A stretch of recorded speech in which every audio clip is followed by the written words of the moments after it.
Greetings, James here, and tonight I wanted to talk about the Yellow Jacket protests which are sweeping across Europe.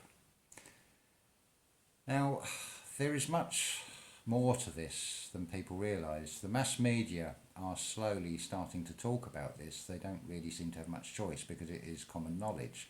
However, they are saying these protests are about global warming. Now, before I talk about the other aspects to this and the bigger picture to all this, I want you to bear something in mind. We're always being told about global warming.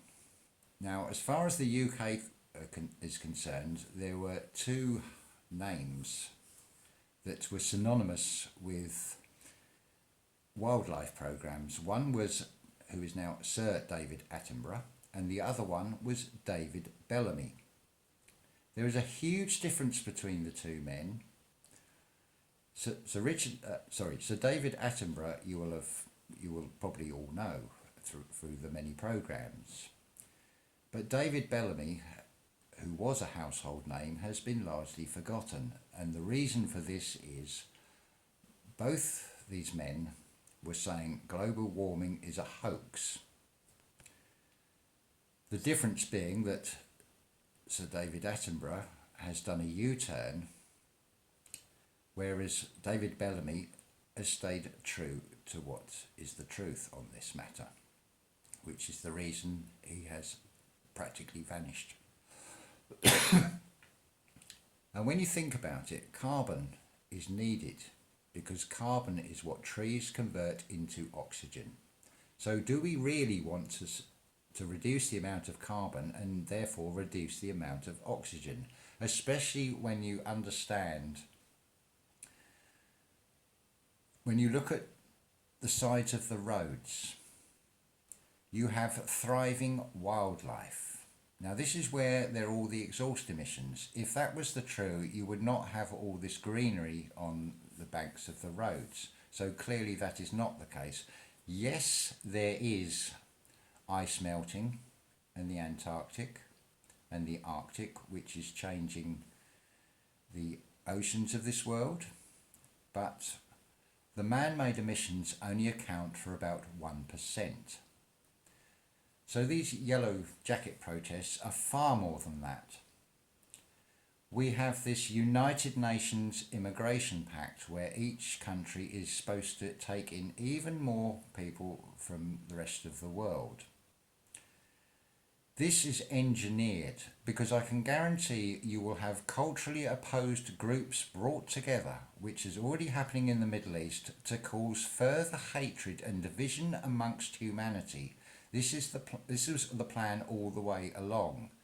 This goes right back to 1871 when Albert Pike, who founded the Ku Klux Klan and is also a Freemason, laid out in a letter to Mancini. Now I'm going to say look this up do a search on the internet to find the details, and you will see it lays out how World War I and World War II and an intended World War III are going to go. Now, what are the chances of being able to predict that? Also, bear in mind, the letter K is the 11th letter of the alphabet, so 3 11s make 33, which is very much associated with the Masonic secret society. There's something to bear in mind here. I'm just going to say, as always, do your own research on this. But look at the way the European Union has gone and how it has wormed its way in and is dictating to all the nation states of Europe and what we are expected to conform to, which is not in the interests of any particular nation. And you'll see the same pattern as with the Third Reich, where you have puppet governments being dictated to with directives, and is that not what the European Union do?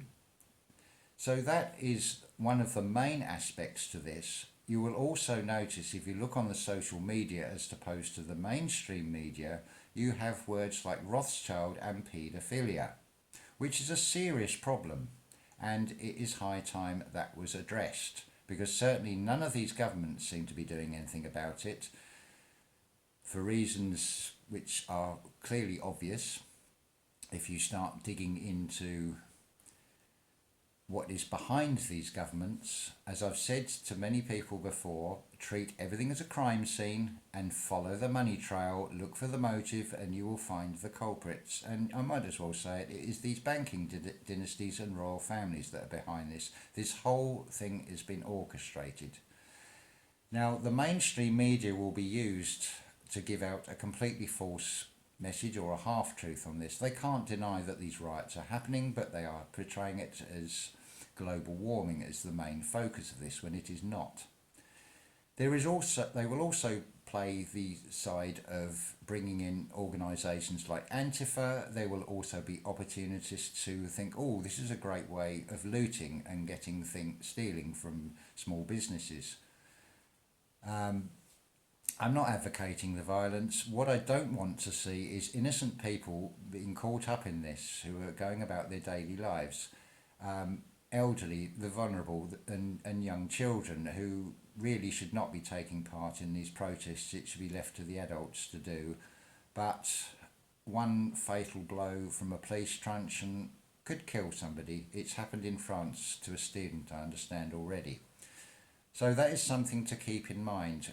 You've always got to question every photograph and everything you are told, because you can change a photograph depending on what caption you put with it. But I would also like to say, and